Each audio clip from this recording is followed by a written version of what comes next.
From the High Definition Production Center of Troy University's Broadcast and Digital Network and Troy campuses around the world, this is Troy TrojanVision Weekly. Hello and welcome to Troy TrojanVision Weekly. We're glad you joined us for this look at what's happening in and around Troy University. I'm your host, Aaron Taylor. Well, this week, Troy University has welcomed former Ambassador Connie Morella to campus as a part of the school's Ambassador in Residence program. Wednesday afternoon, Morella spoke with students about her experiences in foreign relations. Chelsea Williams has the story. Connie Morella, Troy University's 2016 Ambassador in Residence, spoke to students last night about the importance of political involvement. We've invited 8 former ambassadors. And the thing about former Ambassador Morella, she also has 8 terms in Congress. That's right, 8 terms. But get this, there's more. I ran for my state legislature. I served there for 8 years. I served in the federal Congress for 16 years, and I served as ambassador for 4 years. In order to demonstrate how important it is for students to be active in politics, Morella gave accounts of how she used her position in office to pass legislation protecting abused women. However, Morella is concerned that the generation of voters known as millennials are becoming uninterested in politics. I want to pass the mantle on to them. They're our young leaders, and I want to inspire them to go into public service, maybe foreign service, but to do something for the government and maybe run for office. Considering the lack of diversity found in many legislative bodies and the abundance of diversity found at Troy University, it is especially important for Troy students to become politically involved. You have 76 countries that are represented here, and I believe very much in the fact that the world is flat, that we are all connected, and Troy University here in Alabama is demonstrating that. Morella's appearance was made possible by the Troy University Department of Political Science and the College of Arts and Sciences. Chelsea Williams, Troy TrojanVision News. Many would argue that if it wasn't for students, there wouldn't be a need for a university. Well, that mentality was shared by the faculty and staff of Troy University as the school celebrated its student body across the globe on Wednesday. Latasha Sims has the details. Troy University has set aside a day to show appreciation by having their annual Student Appreciation Day on campus, which includes lots of fun and activities for the students. Each student has a chance to enter our raffle. We got about 15 to 20 gifts that we're giving out for students to possibly win, to show that their love for Troy and show our love for Troy. A lot of staff members also made their appreciation known by having food and drinks for the students walking by. Also by giving out pen and pencils for class usage. I really love being a Troy University student because it feels really at home here and everyone's so kind and friendly, and that includes like all the staff and faculty. Like, they really care about their students. And Student Appreciation Day, I really love it because they give you a lot of free stuff, and I feel like that's what Troy does all the time. They make it so that you get what you pay for, and I think it's a beautiful campus and I love it, and I'm so glad I'm a Trojan. A lot of students took part in this event as they were walking by, and some students were even running some of the stations. By Troy University showing appreciation today, it meant a lot to the students. It feels great to be appreciated by the school. Little things like this always add up, and it's most likely for me to give a younger student a great recommendation for Troy University to come here. Latasha Sims, Troy TrojanVision News. And as a part of the worldwide Trojan Appreciation Day, students on Troy University's Montgomery campus were treated to lunch or dinner courtesy of the Montgomery faculty and staff. Haley Greathouse has the story from our Montgomery News Bureau. Every Troy University campus celebrates Student Appreciation Day. In Montgomery, students had the opportunity to stop by Whitley Hall for free food and prizes. Today we're giving them pizza, free drinks, we're going to have a raffle for some prizes. Also, we're going to give away a scholarship. This day is an opportunity for Troy to give back to the students. It's important, to really show students that we care, that we're glad they're here. We appreciate everything that they do and how hard they work, so we just want to give back a little bit. Troy University in Montgomery is not your typical college campus. Students range in age and class times, so in order to appreciate all their students, they split up Student Appreciation Day into two different sections, reaching out to traditional students and those that are non-traditional. Our campus actually divides Student Appreciation Day into two parts because we're a little bit different from most campuses. We have adult learners, people who are working during the day and have to go to school at night, or we have some younger students that would come during the day instead of at night. And one student says events like this help encourage students to keep coming back even after graduation. Without the students, really, there's no place for the university to grow, right? So we get diversity from our students, and we hope to make great graduates here at Troy. And for that to be good, there needs to be an appreciation so that they can then come back as alumni and give back to the community. When it comes to academics, for many college students, it's limited to class and assignments. But for some, their classwork expands into full-blown research projects. On Thursday, some of those students got to show off their hard work. Jordan Elston has the details. Students had the opportunity to hear ways to help them prepare for life after graduation Thursday at the Troy University Student Research Conference. Basically, we have sort of a mini conference here for students across the university to present their research and things they've been working on lately. This is the second year that the conference has been held, and students say that the information acquired by listening to the speakers at the conference will help them attain more successful futures. I learned that pursuing a degree after your undergraduate degree is good because it can help you in the business world a lot more. I am a first year graduation student, and I want to learn how to give a presentation, and I just learn from it. How to stand and how to present, how to coordinate with the students and the professors over here. It can give us opportunity for future projects, what we want to do, and if we want to attend any presentations, we can make use of it. Robertson says that the conference focuses a lot on speaking and that he hopes that through the conference some students discover some hidden talents. It's a really important experience in terms of public speaking experience and in terms of actually getting feedback on research that the students have been doing. I'm hoping that they'll maybe see that they have some abilities they weren't sure before that they had, and see, and maybe they'll see how they can apply those in the future. Robertson is hoping to hold another student research conference next spring. Jordan Elston, Troy, TrojanVision News. Sexual assault is a topic that affects people from all walks of life, but may not necessarily be discussed openly. Wednesday morning, Trojan Outreach wanted to make sure students were informed about sexual assault and ways to fight the problem. Samantha Charles has the details.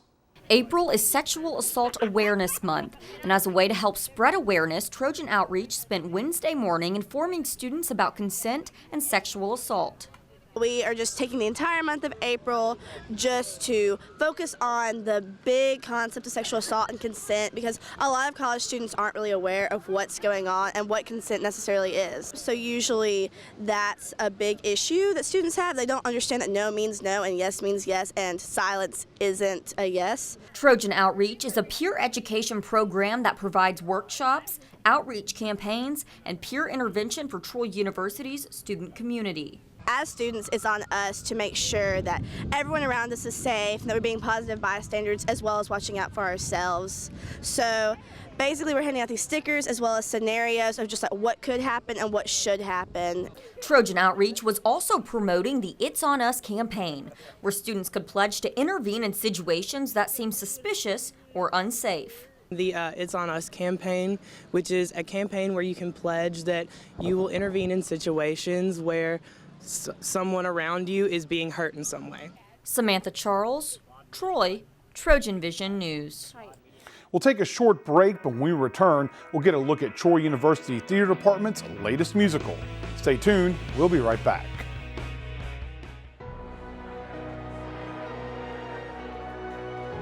This is Dr. Daniel Smith.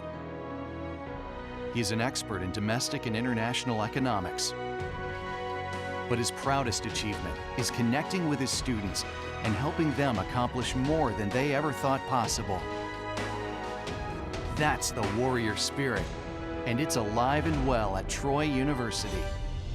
Feel it at troy.edu/spirit. So they say it's a man's world? I don't see anybody's name on it. While they were doing their thing, we slowly changed all that. Today, women can do anything men can do. And there's one thing we're even better at.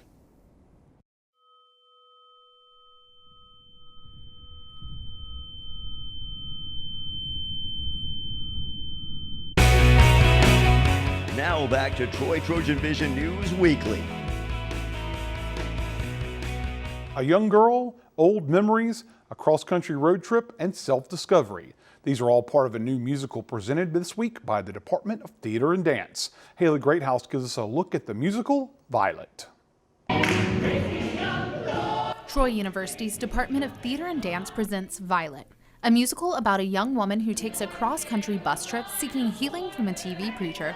The cast members have put a lot of time into this production. We've been rehearsing January, February, March, so like three and a half months. Yeah, so yeah, it's been a lot of rehearsals. We've been up all night and doing what we have to do, but the show is well worth it. Violet makes friends with two young soldiers on her journey and learns it's not what's on the outside that matters. I think her and Flick connect so well because, back in these times, there were racial times. It's back in the 50s and 40s and 60s. So, like, her and Flick connect very well because, he's black and he understands how it feels when people make you feel like crap. And he shows her the inner beauty other than outer beauty.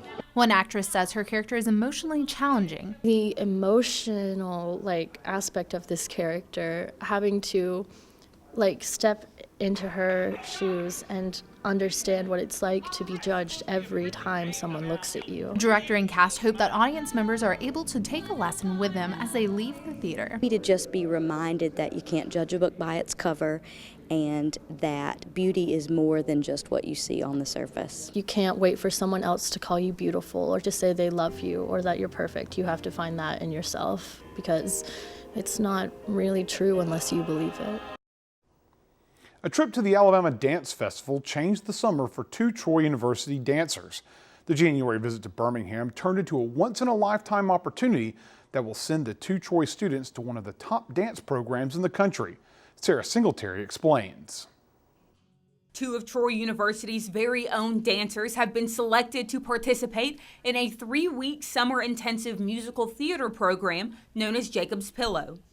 Dancers from across the country and around the world auditioned to train with the company, but only 12 were selected.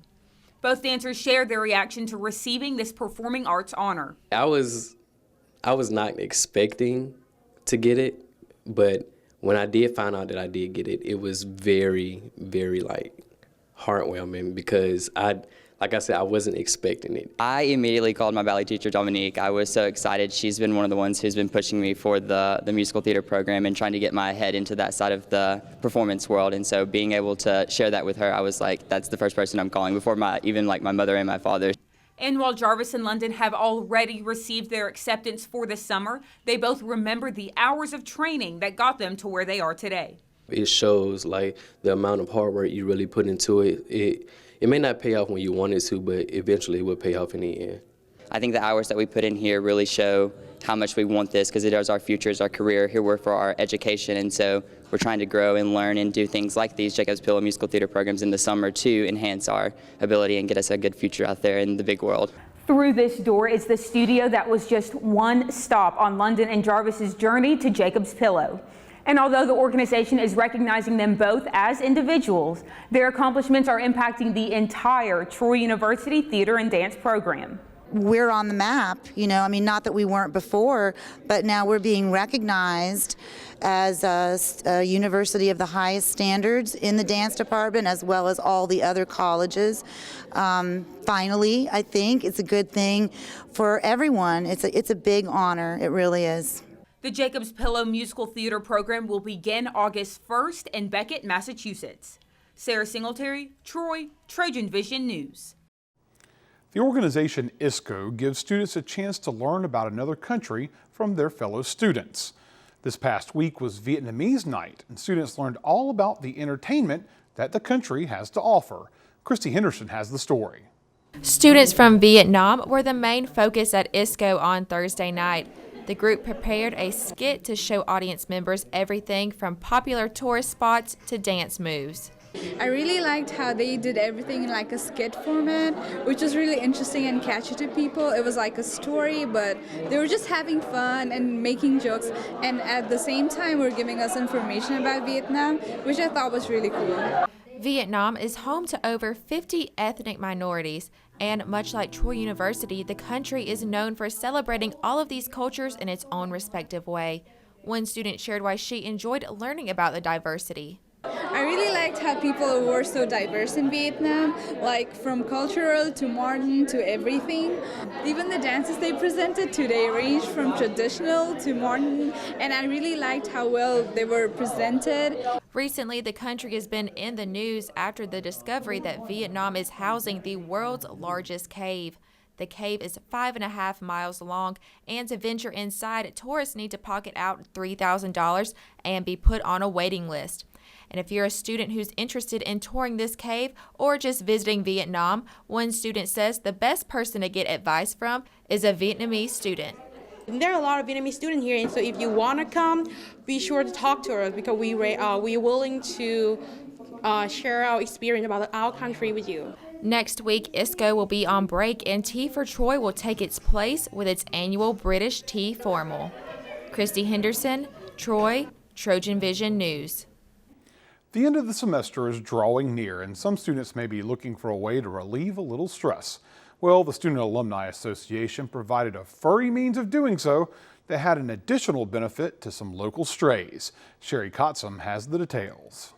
You won't typically see animals running around Troy's campus, but today the Student Alumni Association and the Troy Animal Rescue Project hosted Puppies on the Quad to help find forever homes for some special puppies. Our main goal is to help them adopt puppies and to help bring their bill down. Currently they have like a $3,000 bill, so our main goal is to just support them. I discovered Troy Animal Rescue Project when I was a freshman, and it just didn't really seem like anyone was supporting them the way they needed to be supported. And because they're the only type shelter in the area, I just thought someone needed to do it. So the Troy Animal Rescue Project, or TARP for short, is strictly foster-based, so finding homes for the hundreds of animals they take in is crucial. We've had so far over 400 people, and every dog that we've brought here has an app on them for adoption. The adoption fee for these puppies is only $50, but for a lifetime of their happiness, that's a small price to pay. The Troy Animal Rescue Project doesn't just take in dogs. They also have many other types of animals, including some that aren't so typical. We do have a pig that's in our foster program, and we have had several other animals. We've done wildlife, turtles, pigs, pretty much any animal that you can name. The Student Alumni Association says they plan on having this kind of event every semester so students can relieve some stress and hopefully find a new best friend. Sherry Kotzum, Troy, TrojanVision News. We're going to take another quick break, but when we come back, we'll hear some offerings from our friends at Troy Public Radio. Touch that dial. You make me wear my bike helmet. Taught me never to run with scissors. You tell me to stay away from drugs. To always buckle my seatbelt. And to follow the swimming rules. You're always looking out for me and trying to keep me safe. So why do you keep a loaded gun in your drawer? Here in the garage. Closet. Shoebox under the bed. Where anyone can get to it. How safe is that? How safe is that? How safe is that? You asked them to follow some safety rules. Now they're asking you. In fact, they're counting on you. Never let your gun get into the wrong hands. If you own a firearm and are not using it, please be responsible and be sure that it's stored in a safe place. Remember, always lock it up. For more information on firearm storage safety, visit ncpc.org. Now back to Troy TrojanVision News Weekly. Each week we take some time to hear some of the work done by our broadcast partners at Troy Public Radio. As we do each week, we'll get another sample of Talk of Troy, the student-produced newscast of Troy Public Radio. Well, let's take a listen. It's the Talk of Troy. Voices and sounds from the campuses of Troy University. I'm Shanna Timms, the current ambassador in residence at Troy also happens to be one of the only 313 women to have served in the U.S. Congress. This week, she visited the main campus, and producer Grishma Ramal has this profile. Connie Morella is a self-described political junkie. The former representative from Maryland said she was always driven to change the status quo. If you don't have a seat at the table, you might be on the menu. And so that was what inspired me to run for office. During her 17 years in Congress, she focused on human rights legislation, particularly laws affecting women. Women's issues are everyone's issues, and that a society is elevated when there is equity and opportunity for all. Morella shared her experiences during a talk titled A Political and Personal Journey Through Minefields and Milestones in Heels. For the Talk of Troy, I'm Grishma Ramal. Old school country? Check. Memphis blues? Double check. Add a mix of dancing and singing to end up with the musical Violet. It's the story of a young woman named Violet Carl who travels across the country on a bus trip in search of a TV preacher who will heal her face of a horrible scar. That's Tori Lee Averett. She directed Violet, and she says the experience was personal. I've been reminded that you can't just look at a person's outside and think that that's all there is to them. Violet runs through April 10th, and ticket information and showtimes can be found at troytheater.org. I'm Shanna Timms, and you've been listening to The Talk of Troy, a production of Troy Public Radio. Throughout the week, Troy Public Radio can be heard on 89.9 in Troy and Montgomery, 88.7 in Dothan, and 91.7 in Phoenix City. Well, it's time for our last break. When we return, we'll learn more about Troy's theater production of Violet. Stay tuned. We'll be right back.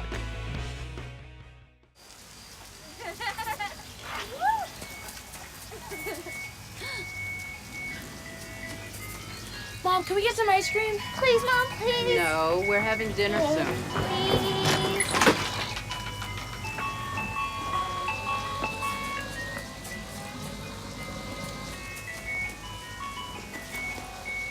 You don't have to be perfect to be a perfect parent. There are thousands of children in foster care who will take you just as you are. This is Dekise. She has her bachelor's degree from Troy University and is now pursuing her master's online to grow her career. Soon, she'll have a prestigious graduate degree from Troy, a proud public university that's been helping students achieve their career goals since 1887. Do what you love and be great at it. That's the warrior spirit. Learn more at troy.edu/workingwarrior. Now back to Troy Trojan Vision News Weekly. As was mentioned earlier in the show, Troy's Department of Theater and Dance is presenting the musical Violet in the Trojan Center Theater this weekend. In this week's Trojan Talk, we'll learn more about the production. Hello and welcome to Trojan Talk. I'm your host, Aaron Taylor.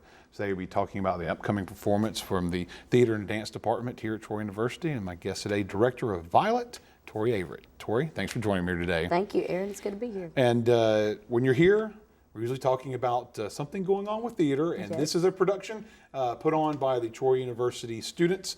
Violet, tell us a little bit about Violet. What is Violet all about? Violet is a musical, and it's kind of an atypical musical, so no jazz hands and swirly skirts and things like that. This is a story of a 25-year-old woman who takes a bus ride from her home in the Appalachian Mountains across the country to Tulsa, Oklahoma, and she's going to seek out the help of a TV preacher who she's seen on television, and she believes that he will heal her of her physical imperfections and make her beautiful like the women she sees in the movies and in the magazines. And along the way, she meets some new friends and learns a little bit about herself and about what makes a person really beautiful. And it's really interesting. It's sort of a Wizard of Oz thing, a different kind of Dorothy. It's really entertaining and challenging and heartwarming all at the same time. And now, and part of this plot deals with, I guess, the time period, some issues that are relative to the time period, 50s, 60s era, and some of the issues that are touched on. Talk about some of the things that they may see and some of the issues discussed that are thematic in this production. So. Well, it's really subtle. The play itself is set in 1964,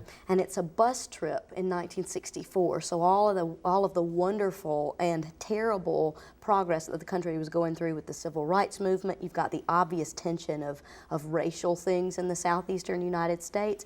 And one of the people who she meets along the way, Violet, on her journey, she meets two soldiers, a white soldier and a black soldier, and it's really interesting to see how they interact and the things that they learn about how we look at people and what we see on the outside of one another versus what is inside. So that's hinted at, but it's not really a primary theme of the play, which I think is kind of what's attractive about the story. And it pulls people into it there. Yeah. And now a lot of the shows that we see put on by the department are got some pretty big names and familiarity to some of the people out there. This is something that I'm not familiar with, and maybe a lot of other people may not be as familiar with. Right. How did this end up being put on at Troy University? Well, we're always looking for a good story. We're always looking for things that have meaning, and we're certainly looking for things that would be good vehicles for our incredibly talented students. So this show is something that was revived in New York a couple of years ago, starring Sutton Foster, which is a name that, you know, Broadway enthusiasts would know. But it is something that seemed to fit the flavor of this university and of our students. It's an ensemble cast, so we have a nice mid-sized cast of 16 to 18, and so it gives a lot of students opportunity, and those are all nice things, but really it's a good story with great music, and we think that it would speak to the community here, the university itself, and it's attractive to many different ages. Those are all things that we're constantly looking for. So I think. Yeah. You mentioned there that it's set in a southern setting, and so I guess that makes it a little bit easy to transition, at least for the viewing audience and maybe some of your students, to be able to kind of get in that mindset of something that could be taking place in their backyard. Right, and it's really interesting that you say that, because we have the climate obviously is different. The country is different than it was in 1964, and it's kind of wonderful to see our students who come from all different backgrounds and origins having trouble communicating some of the division that was present, because they haven't experienced that the way that someone in 1964 would have. The other thing that's really funny and interesting is so many of our students, as our program has grown and as Troy University itself has grown, you know, we don't just get students from Alabama anymore. So most of our principal characters are not really Southern flavored. We've had to train them into the Southern accent, which I have no problem with, but we've had to remind them to stay Southern, which has been an interesting challenge. And now you mentioned earlier that this is a musical, but it's not your typical musical. Right. I guess explain a little bit what you mean by not typical musical. You talked about the jazz hands and all that, right? But a little bit more subtle, I guess, in it being a musical. Explain the difference there. So. Well, in theater you have plays, and you have plays with music, and then you have musicals. And typically you think of a musical as from time to time people burst into song, or they all happen to know the dance steps and move in unison at the exact same time. So there is some of that. There are people, when words aren't enough, they have to sing. When moving is not enough, they have to dance. So there's that element in it. But there aren't those kinds of numbers that there's a big boom at the end and the audience claps. And, you know, the characters are incredibly complex, and they're real people. This isn't a cartoonish kind of thing. Not saying that all musical theater is, but another thing is that it really moves, which is a new trend in musical theater, that it's not episodic, you know, with blackouts in between scenes. It moves really quickly, and it's kind of cinematic, which makes it difficult to direct for the stage. You guys could probably do a great job of filming it here. So yeah, some new flavors in musical theater there. Well, if anyone's interested in seeing this, we're running out of time, but if they want tickets, how can they get hold of tickets, and when is it going to air? So 2 ways to get tickets. The Trojan Center box office next to Barnes & Noble. Student ID will get you a ticket for $5. General admission is $10. The show is April 6th through 10th. And it's 7:00 p.m. every day, but the Sunday matinee is at 2:30. You can go online to find all of this information at troytheater.org. And there's also an online ticket agent there, so you can purchase your tickets through the web if you like. All right. Well, sounds like it's going to be a fun show, and not good luck. Break a leg. Thank you very much. Break a leg. Thanks for joining us today. Thank you, Aaron. And thank you for joining us on today's edition of Trojan Talk. And that's what happened on the first week of April 2016. Find out what's happening throughout the week. You can tune into Troy TrojanVision News at 5, 6:30, and 10:30 Monday through Friday, or anytime by following us on Twitter at Troy TV News. Also, feel free to like our Troy Trojan Vision News fan page on Facebook. See links to online content from Troy Trojan Vision News, including stories and newscasts. We hope you join us again next week for another edition of Troy Trojan Vision Weekly. For all of us here at Trojan Vision, have a good week.